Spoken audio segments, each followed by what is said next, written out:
డబ్బు ఈ ప్రపంచంలో దానికన్నా విలువైనది ఏదైనా ఉంది అంటే అది కూడా డబ్బే. దానికన్నా గౌరవంగా ఉండేది ఏదైనా ఉంది అంటే అది కూడా డబ్బే.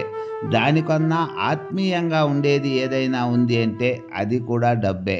మనతో తోడుగా మనతో పాటు ఉండేది ఏదైనా ఉంది అంటే అది కూడా డబ్బే. అటువంటి డబ్బు పొదుపు చేయడంలో నందమూరి బాలకృష్ణ గొప్పవాడా?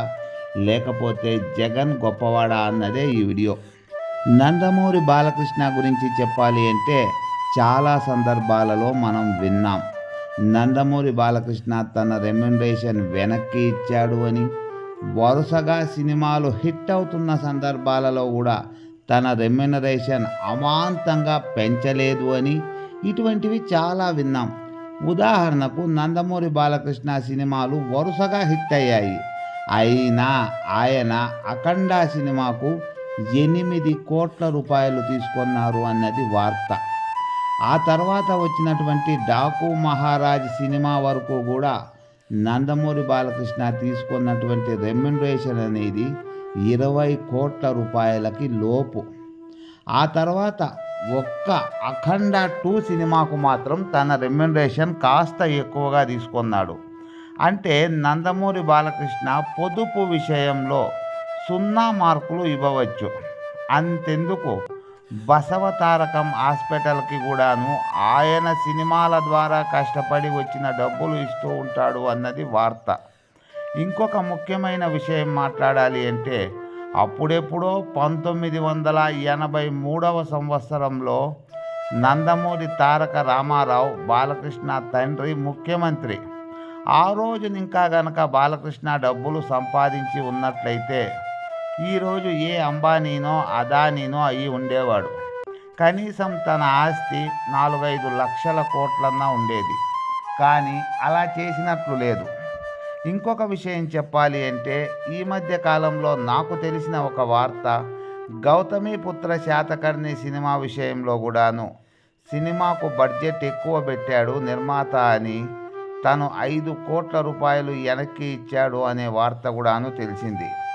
అంతెందుకు, అఖండ 2 సినిమా ఆ నిర్మాతలు గోపీచంద్ అజంట వాళ్ళు అన్నదమ్ములు, వాళ్ళు ఏదేదో ఫైనాన్స్ ప్రాబ్లమ్స్ అన్నీ పెట్టుకొని సినిమా ఆగిపోయే పరిస్థితికి వస్తే అప్పుడు కూడాను నందమూరి బాలకృష్ణ తన వంతు సహాయంగా 10 కోట్లు చేశాడు అన్నది వార్త.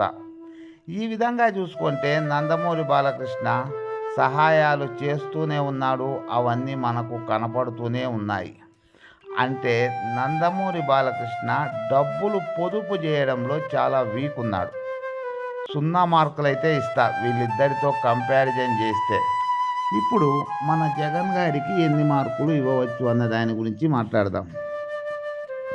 సాధారణంగా జగన్ చాలామందిని నేను ఓదారుస్తాను అని వెళ్తూ ఉంటాడు. అంతెందుకు, సోనియా గాంధీ జగన్ను జైల్లో పెట్టించడానికి కారణం కూడా అదే ఓదార్పు యాత్ర. నువ్వు ఎవరిని ఓదార్చిన అవసరం లేదు, నీ ఇంటికి పిలిపించుకొని ఓదార్చు అని చెప్పింది సోనియా గాంధీ. కానీ జగన్ వినలేదు. నేను వాళ్ళ ఇళ్ళ దగ్గరికే వెళ్ళి ఓదారుస్తా అన్నాడు. అప్పుడు ఆవిడకి ఇతని మీద మండింది. అందుకని ఇతన్ని జైల్లో పెట్టించింది. 18 నెలలు జైల్లో ఉన్నాడు, బయటికి వచ్చాడు. ఇది ఒక విషయం. ఓదార్పు యాత్రకు వెళ్ళినటువంటి జగన్ కనీసం ఈయనకున్నటువంటి స్థాయికి, ఈయనకున్నటువంటి కంపెనీలకి, ఈయన దగ్గర ఉన్న డబ్బులకి ఒక్కో కుటుంబానికి ఒక 10 లక్షలైనా చేతిలో పెట్టవచ్చు. కానీ వాళ్ళకి ఒక్క రూపాయి ఇచ్చినట్లు కూడా దాఖలాలు లేవు. ఆ తర్వాత క్రమంగా ఆయన 2019లో ముఖ్యమంత్రి కూడా అయ్యాడు. తాను ముఖ్యమంత్రిగా ఉన్న సందర్భాలలో కూడా సొంత డబ్బులు ఎవరికైనా అట్లీస్ట్ 1 లక్ష రూపాయలు, ఇంకా ఘోరంగా చెప్పాలి అంటే ఒక 10,000, ఇంకా మరీ ఘోరంగా చెప్పాలి అంటే ఒక 1000 రూపాయలు ఎవరికైనా తన సొంత డబ్బులు ఇచ్చాడు అన్నటువంటి వార్తలు మనం సోషల్ మీడియాలోనూ వినలేదు, ప్రింట్ మీడియాలోనూ వినలేదు, కనీసం ఆయన దగ్గర పనిచేసే మంత్రులు చెప్పడం కూడా వినలేదు. ఇంతవరకు సజ్జల రామకృష్ణారెడ్డి అనే వ్యక్తి ఈ జగన్ గారికి షాడోగా ఉంటాడు.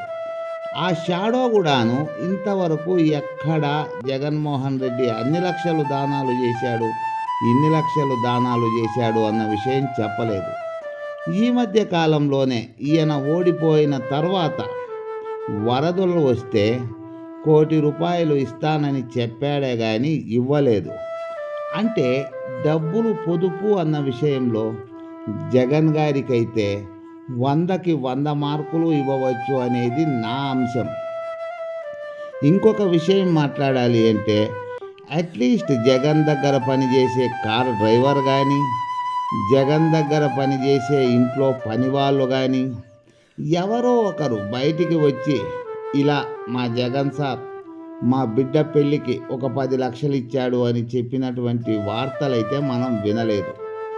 అంతెందుకు ఈ మధ్య కాలంలో కూడా నష్టపోయిన వాళ్ళ దగ్గరికి వెళ్ళి ఏమని చెబుతాడు, 3 సంవత్సరాలు కళ్ళు మూసుకోండి, వచ్చేది మన ప్రభుత్వం, అప్పుడు నేను ప్రభుత్వం డబ్బులు మీకు ఇప్పిస్తాను, ప్రభుత్వం తరపున మీకు ఏదైనా సహాయం చేస్తాను అంటాడే కానీ అరే ఇంత పెద్ద మనిషి నేను వచ్చాను, కనీస సహాయం వాళ్లకు చేసి వెళదాము అని అనుకోడు. ఇంకొక ముఖ్యమైన విషయం మాట్లాడాలి అంటే ఆయన విషయంలో చెల్లెలు తల్లి కూడాను ఇదే ఆస్తుల విషయంలోనే గొడవలు పడ్డారు అన్నది మనందరికీ తెలుసు. ఇప్పుడు నేను టైటిల్ ఎందుకు ఆ విధంగా పెట్టాను అని మీకు అర్థమైనట్లుంది. డబ్బుల విషయంలో, డబ్బులు ఆదా చేసే విషయంలో నందమూరి బాలకృష్ణకు 0 మార్కులు ఇచ్చి జగన్ గారికి 100 మార్కులు ఇచ్చి నేను థంబ్నెయిల్ ఎందుకు క్రియేట్ చేశానో మీకు అర్థమై ఉంటుంది. మన నందమూరి బాలకృష్ణ గారికి ఉన్నట్లు జగన్ గారికి పెద్దగా సేవా సంస్థ కూడా ఏదీ లేదు.